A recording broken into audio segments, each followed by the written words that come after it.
You are listening to the Life Coach School podcast with Brooke Castillo, episode number 325. Welcome to the Life Coach School podcast, where it's all about real clients, real problems, and real coaching. And now, your host, Master Coach Instructor, Brooke Castillo. Well, hello, my beautiful friends. Welcome to the podcast. We're going to talk about something very important today. This is something that I've been seeing quite a bit with the coaching that I'm doing, with my own thinking, negotiating with my own thoughts. And it's work that most of us need to do. And the reason why I know most of us need to do it is because we have human brains, and human brains love all or nothing thinking. And the reason we like it is because there's no cognitive dissonance. There's no tension. There's no resistance because things are either one way or the other, and we can just settle into the comfort of having there be no ambiguity and just being 100% positive that we're right, or that we are good, or that they're wrong, or that they're bad. So I want to offer this up as a challenge for you to look at when you're evaluating your own thinking. And some of the most obvious ways that we see this in coaching is where someone will come to us and say, everything's terrible. My day was awful. I'm a terrible person.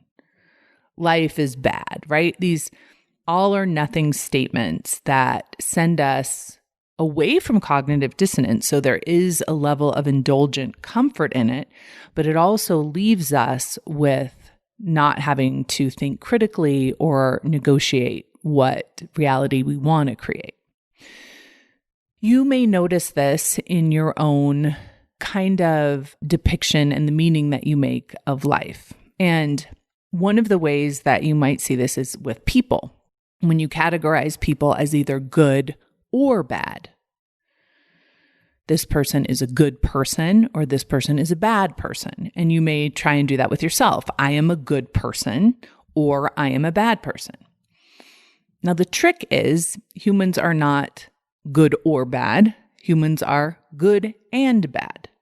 And ideas and thoughts and approaches are not right or wrong. They are most often right and wrong. And so when we can hold that truth of both of those things being true at the same time and use our critical thought, we can evolve ourselves much more quickly. We don't find ourselves getting caught up in this all or nothing thinking, which for many of us causes us to freeze and hide. If we have to either be a good or bad person, a success or a failure, we won't put ourselves out there into the world because the risk is too high of being bad or wrong or failing. But when we understand that life is about succeeding and failing, getting it right and getting it wrong, being a good person sometimes and being a quote unquote bad person sometimes, then there's freedom in that. And being able to use the word and instead of or. I see this happen with me sometimes with some of my clients and my students. They start learning some of the things that I teach, and they start agreeing with a lot of the stuff that I teach, and they start applying it to their life, and they see change. And so then they start thinking that I'm all-knowing or all good or have all good ideas or I'm always right. And when they see something that maybe they don't agree with or a lesson that I teach that doesn't resonate with them, they start questioning, wait a minute, can Brooke be my teacher if I agree with this stuff and I disagree with this stuff? And the answer is, of course, yes. I'm always telling my students, listen, I'm going to teach you a lot of things. You need to take what resonates, what makes sense, what works for you, and apply it to your life and let the rest of it go. I have to agree with everything that I teach. Of course not. And there's going to be some stuff you love about me and like about me and appreciate about me. And that's great. And there may be some things you don't appreciate about me and don't like about me. And that's okay too. You don't have to pick one or the other. It can be and. It can be both. Now, where this might get into trouble and where you may be confused about this is in your value system. And there's certain things that are non-negotiable values for you. And this is an important thing for you to know about yourself and to recognize when you're discerning and choosing teachers and choosing things that are, really important to you that you want to learn, education that you want to do. And it's a tricky thing because can you get both sides? Can you understand both sides of an idea before making that decision? Can you hold that cognitive dissonance and understand the interpretation and where both sides are coming from before you make a decision? And when you do make a decision about something you believe in or something that you value, can you still hold space for the alternative view? Or is there a complete intolerance for it? And what does that look like? And does that serve you? And the answer may be yes in some of those, but I want you to be asking the questions. So, for example, for me, I believe in good and bad. I believe in right and wrong. I believe in victims and that there are victims in this world and that there are horrible victimizations in this world. And I also believe in the victim mentality that many of us adopt, that I adopted in many areas of my life that didn't serve me. So I do believe we need to acknowledge victims and take care of them and support them and treat them. And then I also believe that we need to, as victims in our own lives, take self-responsibility for not developing a victim mentality and re-victimizing ourselves, right? We don't want to set ourselves up so we're reliving the abuse that we may have experienced and taking that out on ourselves personally. Those are not either or ideas. You can have the idea of personal responsibility for yourself and also have the idea of support. One of the ideas that I have that is non-negotiable for me is the belief in human rights for all individuals, and that we have a choice of who we want to be in this world. And that is for us to decide and to own those choices for ourselves, for our sexuality, for our gender, for who we want to be in the world. And I think there's a huge expanse of that needs to be respected. Rights need to be in place. Support needs to be in place for all of those. I think there are things that we are born with that need to be protected and need to be understood. These are non-negotiables for me.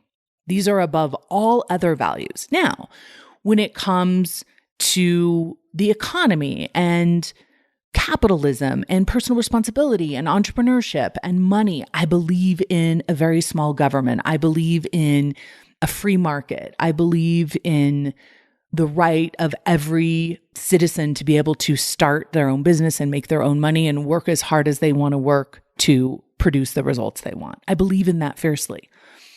So as that applies to our current government, as that applies to my current choices in terms of how I vote, those are conflicting ideas in many instances. And so I have to choose.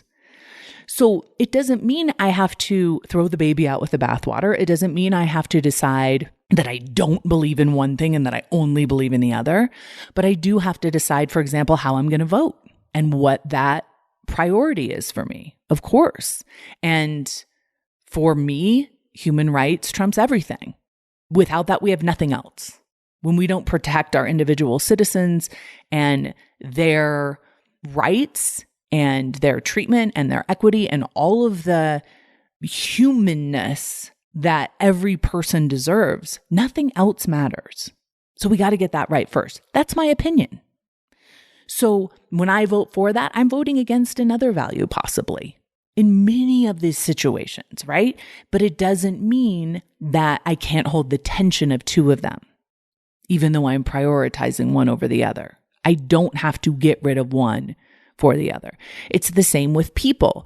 If we believe people are good and they're bad, we get to decide whether we want that person in our life. It doesn't mean we have to make that person all bad and evil and terrible and say that they have no redeeming qualities. It may just mean I'm choosing to not have this person in my life at the expense of those other things. And I can hold that tension, I can hold that dissonance without having to be all or nothing. Now, you may ask, why is this so important? Right? Why is it so important for us to be able to hold space for differing ideas? And my opinion on that is, if you are interested in evolving yourself and evolving ideas, you have to recognize if you have an all or nothing mentality, you're never going to be open to considering where you might be wrong. You're going to say, listen, I'm a good person. I believe in good things. I'm right about this, and you're wrong about this. And if you believe in those things so fiercely that you can't see where maybe you are wrong about something, or maybe you are acting in a way that's hurting other people that you're not aware of, or maybe you are doing something, maybe it's unconsciously or even inadvertently, but if you're so bent on you being good and you being right and your ideas being all or nothing, you'll miss that opportunity to evolve.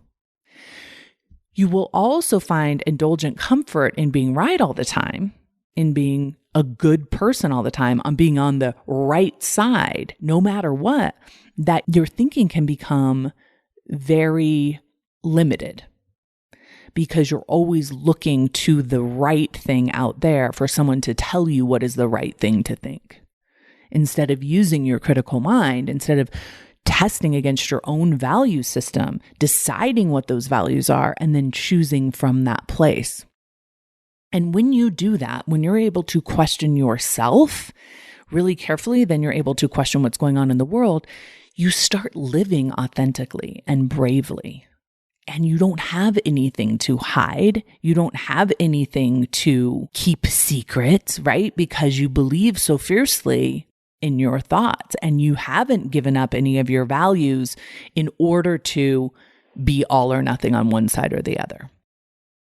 Now, the other piece of this that I think is really interesting is also considering, and I talked about this a little bit in some other podcasts, also considering, what am I missing? What do I have to learn here? And being open and not afraid to considering other ideas and knowing that your values will hold true for you. Or that maybe you want to question your values and question your history and what you've learned and maybe how you want to change. That is a beautiful thing. That's evolving.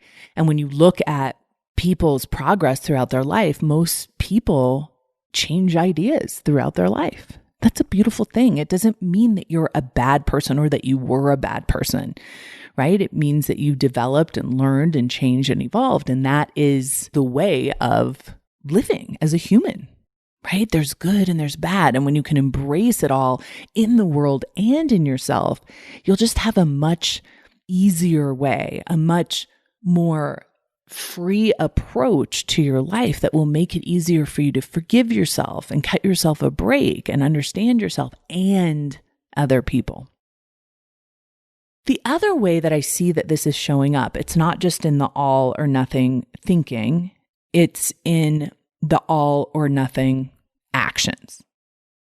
I see this a lot with myself. I want to do everything or I want to do nothing instead of doing everything and nothing.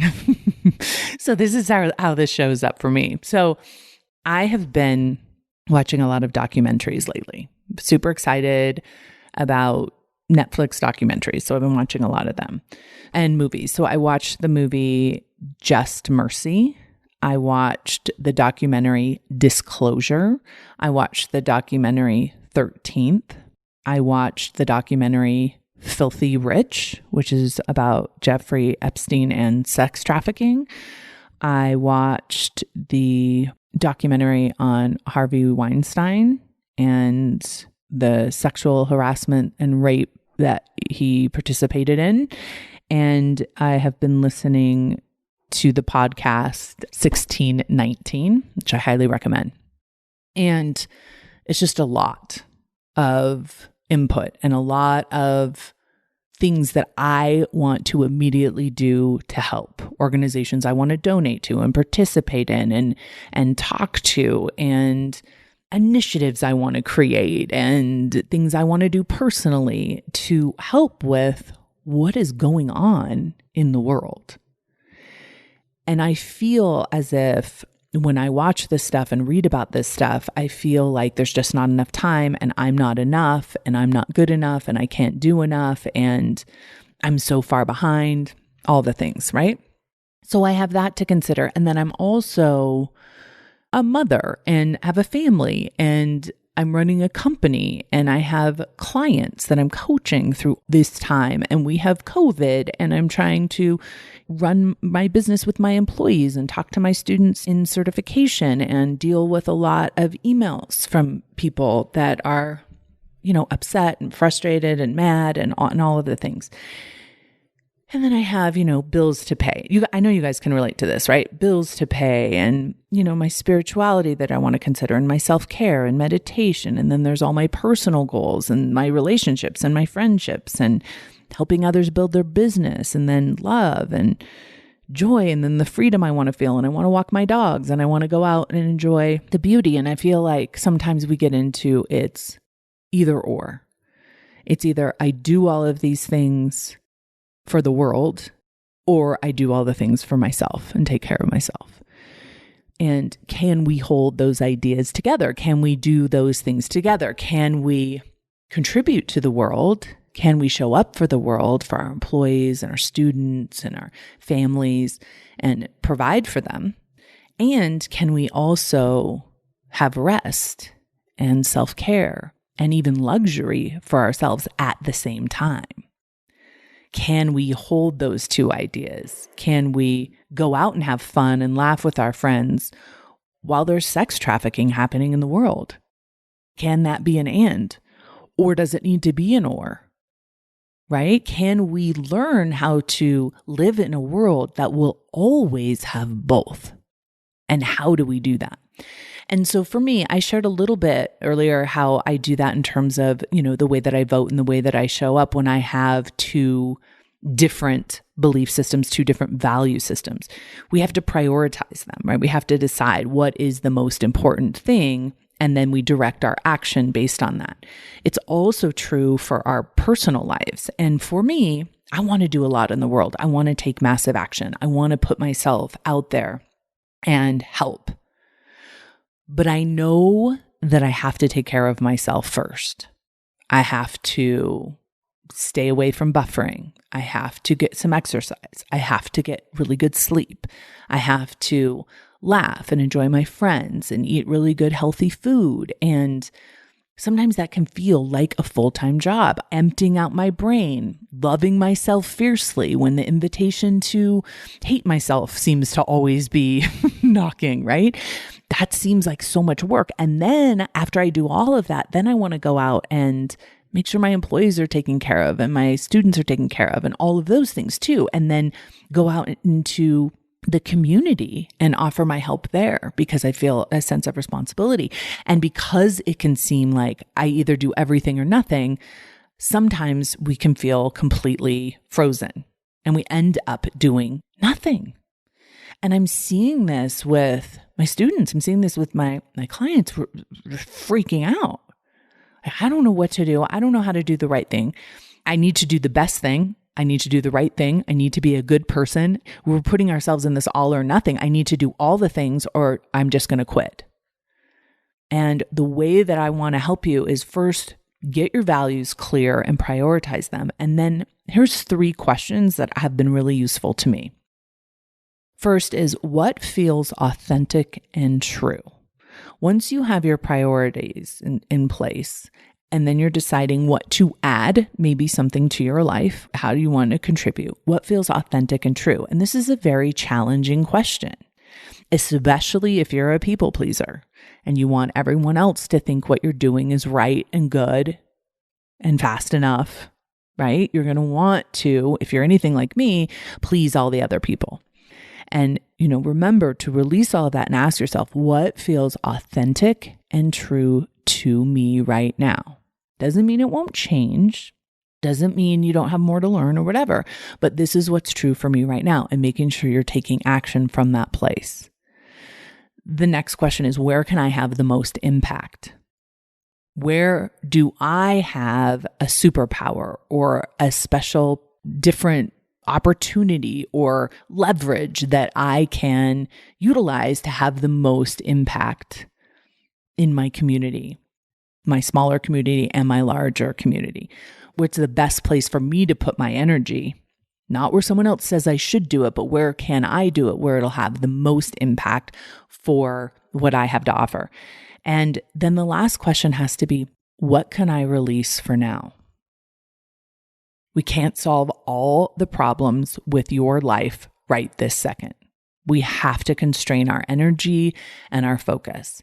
And if we think we need to solve everything, like all of the things that I'm listening to and all the things that I'm watching, I want to solve all of them. Of course, I want to contribute to all of them, but I recognize that's not possible. It's not possible for me to do all of those things. So which one of those am I going to release for now and focus on the ones that feel true and authentic, that I can have the most impact on, and then put my energy into that? And know that it's okay, that once I've prioritized myself and my values, other people may not agree that that's what I should do. Other people may be upset with me because I'm not participating in certain things, but you have to make that decision for yourself, for your own self-preservation, for your own mental health and your own physical health. Because if you don't have that, you are not going to be able to be of any use to anyone if you're of no use to yourself. I ironically went to a local bookstore here and picked up a book called How to Do Nothing. It was really interesting. Jenny Odell is the author, and it's a book about how to withdraw from the attention economy and from the idea that we have to do more and we have to do better and we have to create and always be growing. And of course, when I read this, I laugh because, of course, that has been my message to myself and to everyone. Like, let's keep growing, let's keep evolving, let's keep creating more. And do we have to pick between doing that or doing nothing? And her book, it doesn't say that we have to pick between them, but it's an interesting thesis that she presents, that we should withdraw from that so we can be more present with the day-to-day. And so I started questioning, wait, I think the answer is not to do one or the other, not to withdraw from it or do it all in, but to do both, to be able to stay present, to be able to pay attention to our brains and to be where we are in our lives and be connected to ourselves, and also grow and also have big goals and also have that future. That is a much harder life. I want to offer that to you because I think it's an important thing to understand. It's a much harder life to hold both of those things at the same time, to hold the importance of doing nothing and self-care and relaxation and have very big goals and value you want to create and contribution you want to create. That creates that cognitive dissonance, that tension in our lives. And we have to learn how to hold both of those. It's much easier to become a workaholic in some ways, to just go all in on work and to never take a break and to never rest and to always just be hustling and hustling and hustling at your own expense, because you don't have to hold two separate ideas at once. You don't have to negotiate them. It's also much easier and indulgent in the other way too, where we just do nothing, where we don't show up, we don't create value, we don't contribute, we don't take a stand, right? We just withdraw and hide and find peace in the mountains somewhere, right? And I'm not saying those aren't valid choices, because of course they are. You can choose to work all the time and you can choose to never work at all, never contribute at all in terms of taking care of your family or taking care of your community or creating a business or even, participating in society at all. That these all or nothing ideas. But most of us have decided to live in the middle somewhere, to create and contribute and be present for other people, for our families, for our children, for our businesses, for our employers, for our companies, and also find space and peace and do nothing. And that, holding that together, is the tension that we have to learn how to live with in a way that serves our growth, but not ever at our own expense. And I think this is really interesting to look out in the world and find people who hold both ideas for themselves, to find examples of this, of people who are doing beautiful, wonderful contributions in the world and also giving to themselves, who believe in, like for me, I like to look for people who, Oprah is like such a beautiful example of this for me, who hasn't put any limit on the amount of money that she can make or the ambition that she has, and takes beautiful care of herself and her community and the causes that she cares about, and holding both of those and believing in both of those. And those are the people that, to me, have figured this out. It's not the all or nothing. It's not everyone is good or all these people are good and these people are bad. It's that humans are both. And all humans are born innocent and worthy, and often lose their way or are taught something or believe something that doesn't serve communities, that doesn't serve life. And can we understand that as part of the human experience without just railing against it and not understanding it and vilifying it? For me, that is my work. That is what I want to do. And I think for those of us who feel very strongly about many different things, we're going to have to get used to and thinking instead of or thinking. We're going to have to release all or nothing thinking and decide what our values are and how we will take action from that, but also understanding that there is a lot in this world that we don't understand and that we need to learn, and that we may think we're right, but we should consider that maybe we're wrong. We can always go back to being right. So I know that many of you are struggling right now. There's a lot going on. There's a lot of overwhelm. There's a lot of fear of being bad or wrong. There's a lot of thoughts that life is terrible and awful and nothing good is happening, and that everything's falling down, and that the world's gone crazy, and that, we're all going to die. I mean, there's so much of this all or nothing thinking. And I just want to recommend that you just sit down and you write down your thoughts, as I always do, and look at where in your life are you having all or nothing thinking? Where are you not willing to consider alternatives and consider that, the world is going through a lot of negative stuff and there's so much positivity as well. Can there be both? Can you hold space for both?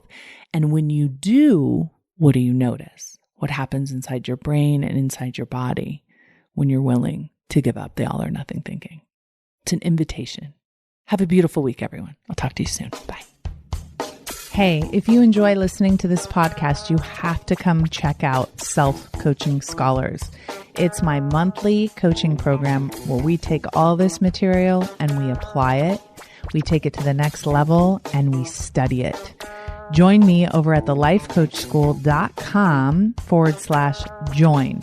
Make sure you type in the THE lifecoachschool.com/join. I'd love to have you join me in Self-Coaching Scholars. See you there.